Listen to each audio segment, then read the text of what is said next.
Coley, some news just in. We better discuss it. We have to discuss it. 20-minute red card. Like, they're going to change it. The rules have been changed. They're bringing it in. They've trialled it, and now they're going to bring it into the Autumn Nations. Yes, they are, Ben. Would you like me to offer an opinion on this, Ben? That's exactly why I brought it up. Okay. Let's talk about it. Right. What's our views? Because there's currently, right, so what I understand is there's obviously a yellow card. There's going to be still a permanent red card, but they're bringing in a third card, which is going to be the 20-minute red card, which is for... Question. Is that card going to be red? Yeah, with 20 on it. Nice. I don't know if it is, but basically, while teams still lose a player for the rest of the match in case of deliberate and dangerous foul play, technical offences such as accidental head contact can now be punished with a player being sent off but replaced by a teammate on the bench after 20 minutes. So the French Federation have come out and against the possibility of the 20-minute red card entirely because they feel it's going to replace the permanent red. And I think Ireland Federation have also come out and said they don't really support it.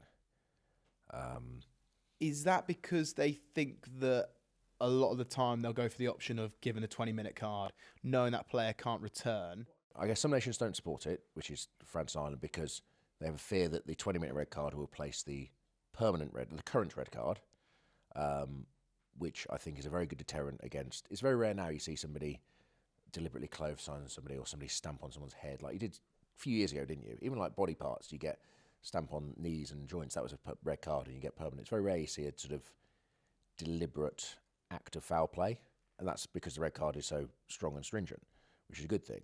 I think probably the fear is some of the unions and some of the talk that I've seen is that the red card will become a 20-minute red card.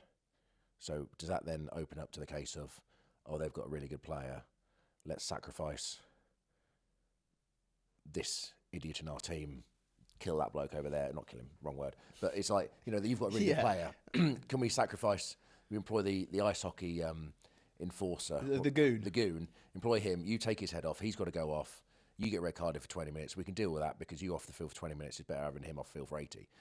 Whereas a permanent red card, you don't have that. But if with a 20-minute, you could probably, I'm not saying teams would, but there's always that element of doubt, I guess, somewhere. Some smart person will come up with that. So therefore, yeah, I can see why you'd not want the permanent red card. But then at the same time, on the flip side, the 20-minute red card, we've seen a lot of matches, even like the World Cup final, where there's the head collision. I know it's deemed a red card, but there's no malicious intent. It's a badly timed challenge.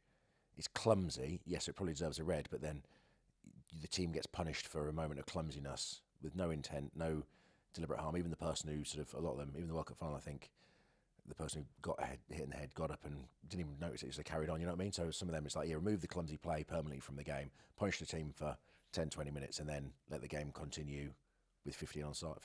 I think that would make... I understand the reason for it. Yeah, because the way I look at it, right, is 98% of incidences, a red card is a slight adjustment, clumsiness, no malicious, like no intent to hurt or anything like that. And that will cover up that bit. That player is individually punished. Your team is punished for 20 minutes of that game. The argument is 20 minutes long enough? I think that's more of the argument. You look at the French Federation, they've come out, they've decided they're absolutely against it. They feel very much that a red card stays a red card, you have a yellow card, and nothing in between. Does it create a bit of grey area? I'm not sure. I've played in games, Cole. We've played in games where someone has been red carded, sent off, like they've hit, it's been head on head or something like that. But there's no malice in it. There's not a huge amount of force. It's just unfortunate. And it'll tidy up that bit. Yeah. But then again, do I think, say it's tidy up, but then will it complicate it in some regards because it's another thing for the referees to look at? Like I thought with the bunker system, sort of at the World Cup, where you want the game we talk about speeding up the game, which is another part of the laws they're bringing in, which we'll talk about later on the shot clock. But to speed up the game is the bunker system. Is if there's is it a yellow card offence, a red card offence? It's probably yellow. Let's stick them in the bunker, 10 minutes. If it gets upgraded, it gets upgraded. But that's going to speed the game up because the referee can make a quick decision and then somebody else can deal with it for 10 minutes. I think that with a 20-minute red card, does then the referee automatically go, you start at a red, you mitigate it down to yellow, depending on, late change of angle, of height, of force, all that kind of stuff.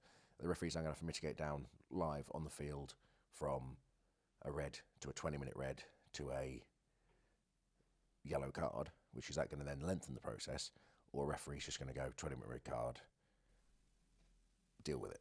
It's a great point, and that's a great point. And it's more for the referees to think about, and sometimes in the game, it's almost like you want the referees to think about less and let them just referee the game on what they're doing rather than slowing it down and going putting the pressure on the ref. They're on the big screen, all this kind of stuff. It's like, let them make a decision. Like, that's why I thought the yellow card bunker was quite good. Obviously, it only really applies at international level TVs, but it's like, yellow card, go off. In the background, it's being dealt with.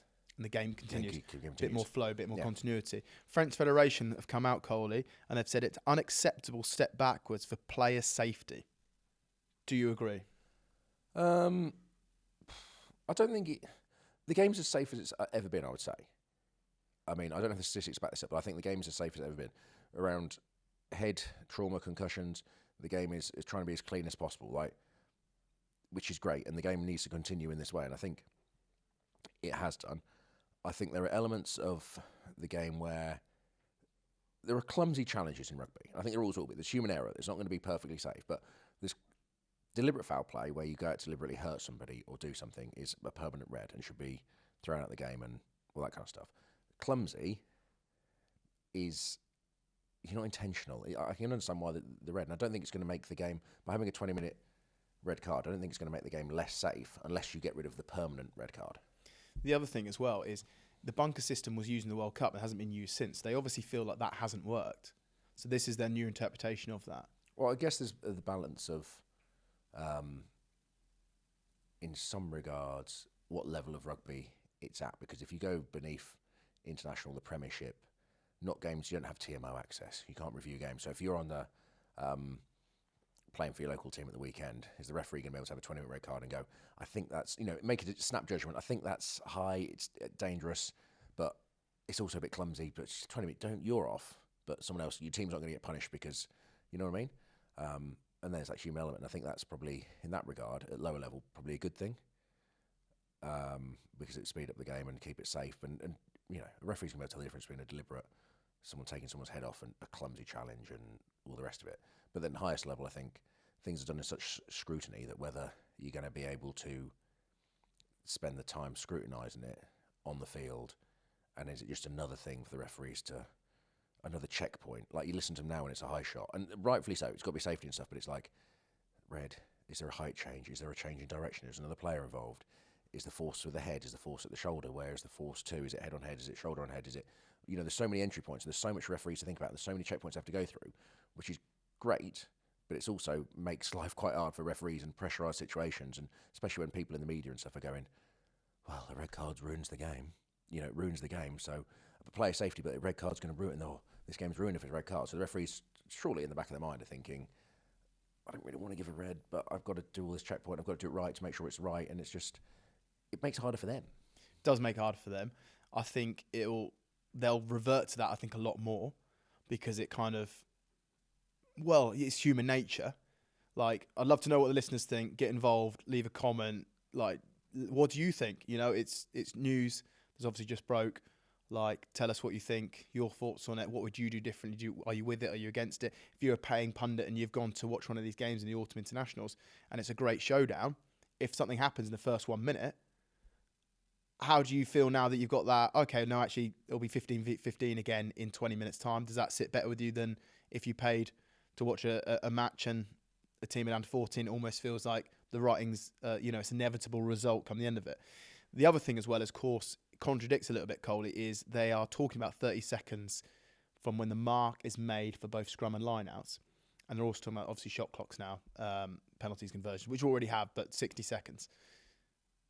Do you think now with that, the mitigation, TMOs, checks and all that, that actually it contradicts trying to speed it up by now bringing this in? Possibly. So until you actually see it in action, you don't really know what's going to happen with that, the review process or how they go through it, which is, say, if you're adding more for referees to consider and think about, then of course it's going to slow things down because they have to go through due process. But in regards to the stop clock and stuff, like, again, it's when the referee makes the mark. But normally, say the scrum, the referee is in front of the two teams when he makes the mark. So that's not going to... It's not like the referee, well, hopefully not, Ben. He's not going to run 100 metres away and go, marks on me, and catch me up, guys. What's that over there, guys?